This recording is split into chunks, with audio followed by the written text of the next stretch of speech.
Olá, muito boa tarde, 18 horas e 30 minutos desta sexta-feira, hoje 18 de março, estamos ao vivo, né? Primeira semana de Estação Hamburgo, ao vivo de segunda a sexta-feira. Ontem você pôde acompanhar o programa que nós realizamos na FIMEC, direto dos pavilhões da FIMEC, né? Dessa feira que novamente foi um sucesso, com menos público, mas parece que com bons negócios, para a alegria de muitos expositores. E a gente está aqui hoje com uma bancada, conforme a gente prometeu para vocês, uma bancada diferente, porque a ideia é, Felipe, trazer, envolver mais pessoas a partir desse momento, né? E tu é um dos convidados para estar sempre com a gente nas sextas-feiras. Vai estar sempre com a gente aqui? Obrigado, Seja quero agradecer. Boa tarde. Certamente estarei. Boa tarde. A gente já teve a oportunidade de conversar bastante nos bastidores, né? Nós todos já estivemos ao longo da semana discutindo aqui no Estação Hamburgo tudo isso que está acontecendo no Brasil afora. Eu já começo te botando nessa fogueira, né? Como é que tu está enxergando esse momento, sobretudo tu que é um historiador, né? Além de jornalista, além de uma pessoa da política também, mas um historiador. A gente já viu isso aí antes ou isso aqui que a gente está vivendo agora é realmente único? Olha, de certa forma eu acredito que nós já vivemos em alguns períodos, como lá na época do golpe em 64, que as pessoas foram às ruas e mesmo indo às ruas por um desgaste do governo e da sua base aliada, por várias ações ou dificuldades nas ações, na questão econômica, ou mesmo os dados que vêm hoje através da Operação Lava Jato sobre todos esses investigados, mas eu me preocupo um pouco no sentido de onde isso pode parar, porque se nós tivermos, por exemplo, um impeachment, a possibilidade de um vice-presidente assumir, na situação que está, ele e boa parte da cúpula do partido dele, também é uma situação muito delicada. Uma outra situação que se defendeu semana passada, que eu particularmente não concordo, a questão do parlamentarismo, porque no parlamentarismo, na situação que nós estamos, não é a mudança de regime que vai, de fato, ao meu ver, melhorar a situação. E essa discussão é a mesma discussão lá de 63, 64. Sim, né? 61 e 64. E né? naquele período, no início da década de 60, inclusive foi implantado o parlamentarismo com Tancredo Neves como primeiro-ministro, mesmo que por um período bem curto. Mas isso aconteceu. E foi derrotado no plebiscito, né? Foi derrotado, mas isso retirou, assim como pode acontecer nesse momento que nós estamos vivendo, de retirar esse direito nosso, por pior que esteja a política, por mais desgastada que ela esteja, nesse momento, nós não podemos retirar o direito do cidadão. E nós não podemos entregar isto a um Congresso contaminado da forma que está, não podemos entregar a eles o direito de eleger entre os seus pares lá um representante, um primeiro-ministro. Pelo menos, ao meu ver, quando nós discutimos uma questão, é a retirada do PT, eu vejo que tem que se discutir o amplo envolvimento, todos os que estão ali envolvidos nisso. E a questão de mudança de regime, não vejo que isso vá, de fato, porque a Operação Mãos Limpas, lá no início da década de 80, e que se estendeu por quase 10 anos na Itália, que Sérgio Moro, em parte, ele foi atrás, ele buscou essa questão da Operação Mãos Limpas e uma boa parte também de como os Estados Unidos tratou várias investigações envolvendo corrupção, porque é o nosso... Não adiantou em nada, diga-se de passagem, na Itália. Aí que está, nesse ponto eu ia mais ou menos, talvez não em tudo concordar. Boa tarde, Fernando Marco. Porque a Operação Mãos Limpas, a um curto prazo, ela ajudou. 87% do parlamento italiano era financiado pela máfia. Então, não era o problema lá o primeiro-ministro. Quer dizer, era o próprio parlamento e o primeiro-ministro. Agora, a longo prazo, extinguiu alguns partidos, em compensação, criou uns Berlusconi da vida. Que é mais do mesmo. Inclusive, hoje, a Itália... Uma boa noite a todos os telespectadores, boa noite aos colegas da bancada, né? Inclusive, hoje, a Itália, no ranking da corrupção, está num honroso 69º lugar ao lado do Brasil. São dois países que lá no ranking da corrupção estão no mesmo patamar. Quer dizer, tu fazer todo aquele movimento do Mãos Limpas que foi feito né, para colocar o porco do Berlusconi, né, de um fascista, ele faz às vezes do Donald Trump e do Bolsonaro. É da mesma vertente, da mesma vértice. Qual a diferença? Que o Berlusconi, eu acho que ele é um pouco mais promíscuo, assim, sabe? Ele é mais pedófilo, né? Ele é mais nojento nesse sentido, né? E, na realidade, o que se avizinha pela frente, com essa atmosfera de golpe, com algumas redes de TV, inclusive já falando nos militares, é um futuro muito nebuloso, muito turvo, né? Que nos causa muita preocupação, principalmente considerando os avanços que nós tivemos, em especial os avanços nos direitos humanos. Tá?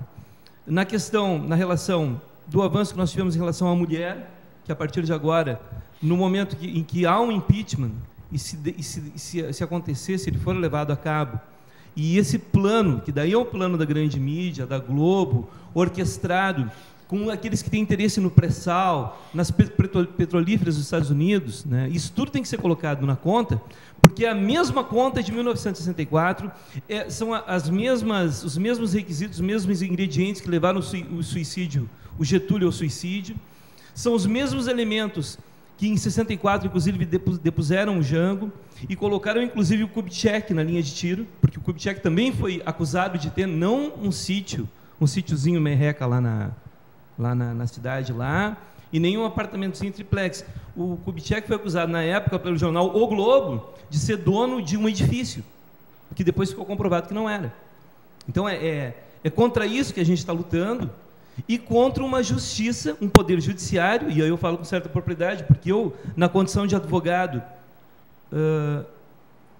afiliado na OAB, na subseção de Novo Hamburgo, eu fico apavorado com o posicionamento da OAB, que ela sempre se colocou na defesa do Estado Democrático de Direito, e hoje ela está acovardada.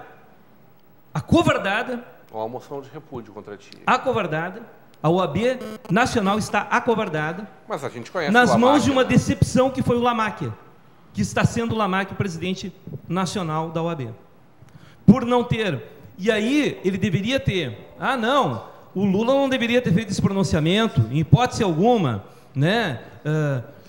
Fazendo ilações que a OAB é amarrada, que a OAB é isso, que o STF não deveria ter feito, o Lula não deveria ter feito.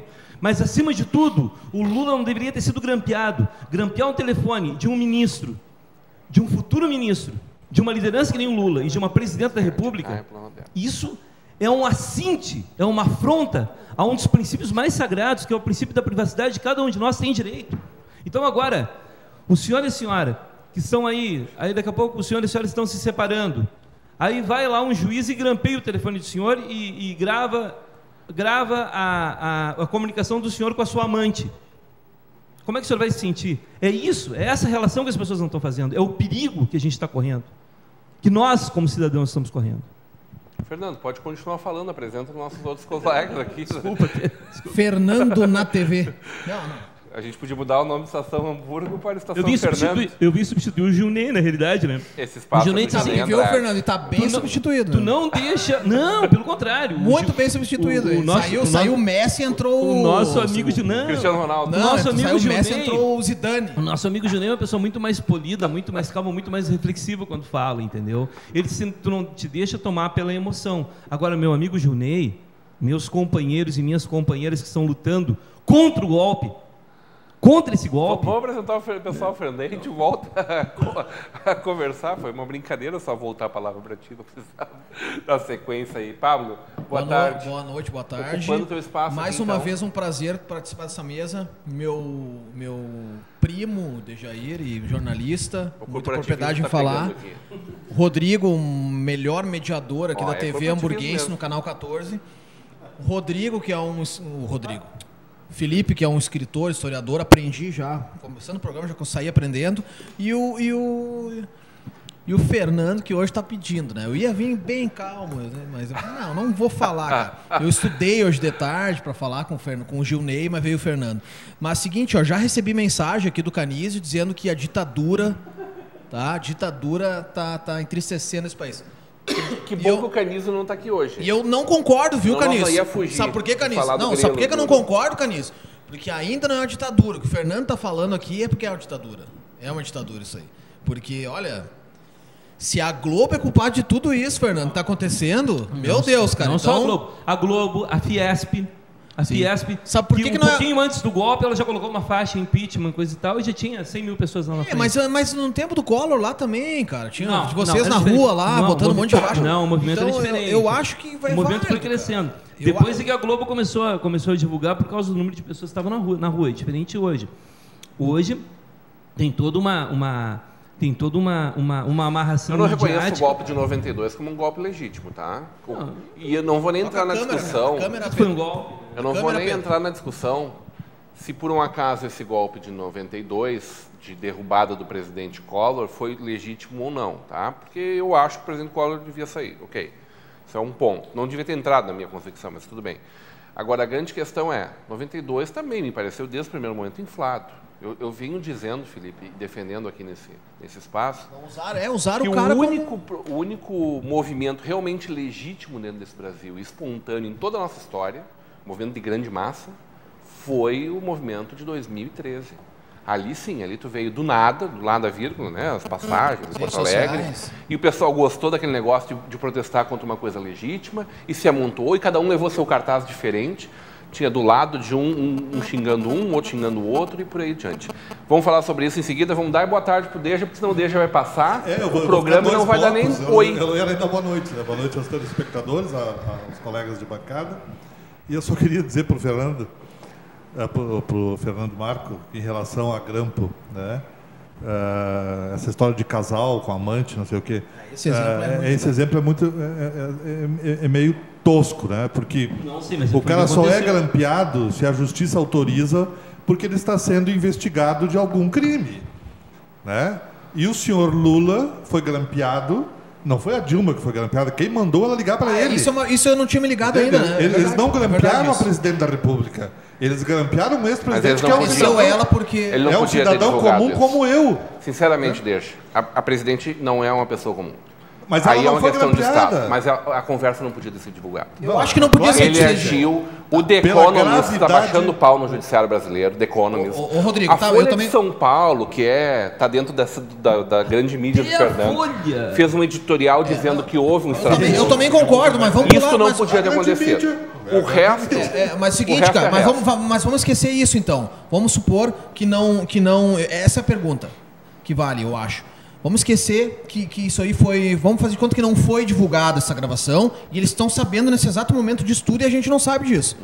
E daí uma hora vai ter que vir à tona isso lá dentro dos processos. E daí, Fernando, essa defesa toda vai continuar? Essa é a pergunta. Mas aqui deixa, de repente, eu ajudar ou colocar mais lenha na fogueira, claro, né? Claro. Mas eu vejo assim que na questão do Moro, isso auxiliou muito a nomeação do ex-presidente Lula como ministro.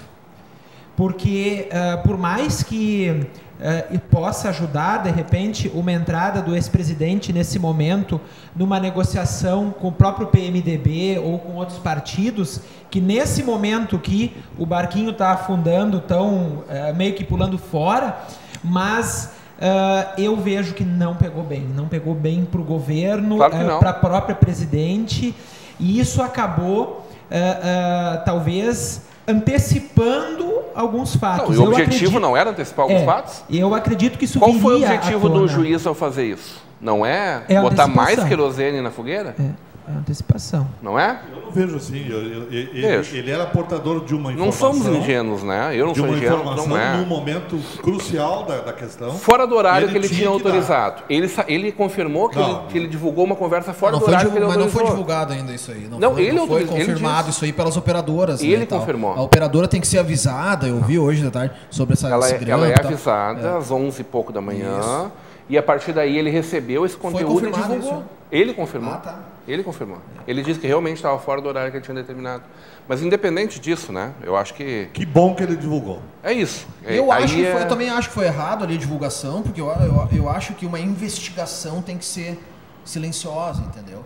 Mas... É que todo mundo já condenou. Agora, outra pergunta também que de repente fica no ar aí. Se não tivesse sido revelado o estudo que tinha grampo nos telefones de tanta gente, de tantos partidos, que tomara que pegue todo mundo, né, de todos os nossos partidos, e prendam os cafajestes. Será que não fosse divulgado, Felipe? Faço pergunta, essas gravações. O Lula, nós teríamos ele como ministro da Casa Civil hoje, agora, nesse exato momento? Com certeza. Não, mas ela... Oi? Mas ela foi divulgada justamente pela entrada dele, porque na verdade o estopim foi ele ter sido nomeado. Porque a entrada dele acabou... E daí tentou fazer uma força maior ainda. Deixando a ele o foro privilegiado. Isso, exatamente. Mas é que estava chegando nele a investigação, né? Quando chegou essas gravações aí, que eu acho que estourou a mesma coisa, eu acho que estava ainda tipo um papel lá, ó, qualquer coisa, está aqui o papel, como já saiu, né? Mas eu penso que... na realidade, penso que foi errado a divulgação. O que eu ouvi da leitura que as pessoas fizeram do diálogo, tá? Vamos continuar falando sobre Lula ministro, logo depois do nosso intervalo. A gente volta já já.